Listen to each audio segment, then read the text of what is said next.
Let him know that I have a copy of my own in safekeeping. 로버트 케네디 법무장관을 만나서 형의 섹스 스캔들을 폭로하겠다고 협박하는 이 남자. Jesus Christ. That old cocksucker. I want those files. 눈에 가시였던 그가 죽자 닉슨이 반색했던 남자. 죽을 때까지 48년 동안 미국 마쿠 정치를 쥐고 흔든 초대 FBI 국장 에드거 후보입니다. 대통령을 독대할 때마다 그의 손엔 늘 서류철이 들려 있었습니다.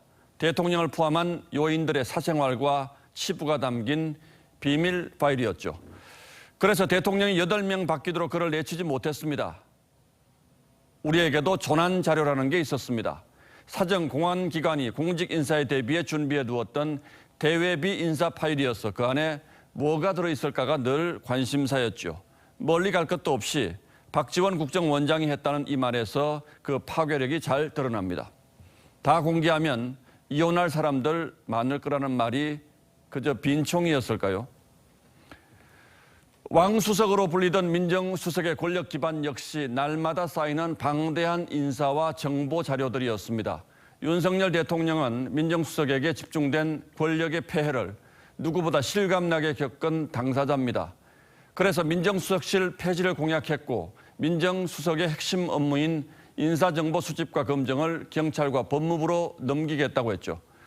그런데 구체적인 이관 계획이 나오면서 왕수석의 왕자도 함께 이관되는 게 아니냐는 걱정이 적지 않습니다. 인사혁신처장의 인사정보 수집 관리 권한을 대통령 비서실장뿐 아니라 법무장관에게도 위탁한다는 근거 변명부터가 논란입니다.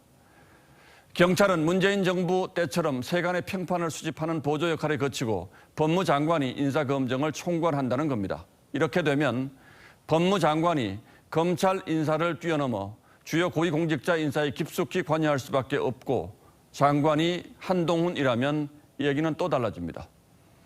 여러분들이 본능적으로 느끼는 그 우려를 저 역시 그대로 느끼고 있어서 이유를 구구절절 설명하지는 않겠습니다.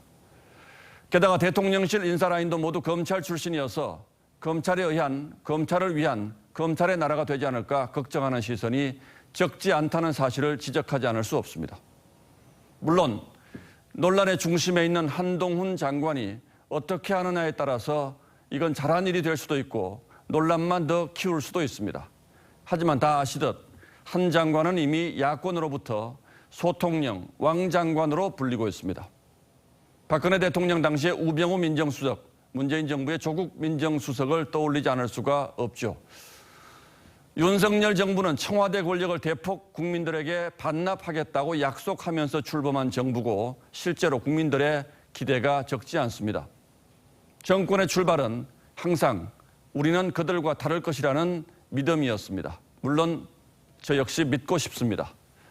하지만 권력의 속성이 바뀌지 않는 이상 지나친 자신감은 항상 비극으로 끝나고 만다는 사실 앞에 윤석열 정부 역시 좀 더 겸허할 필요가 있습니다. 5월 25일 앵커의 시선은 우리는 과연 다를까 였습니다.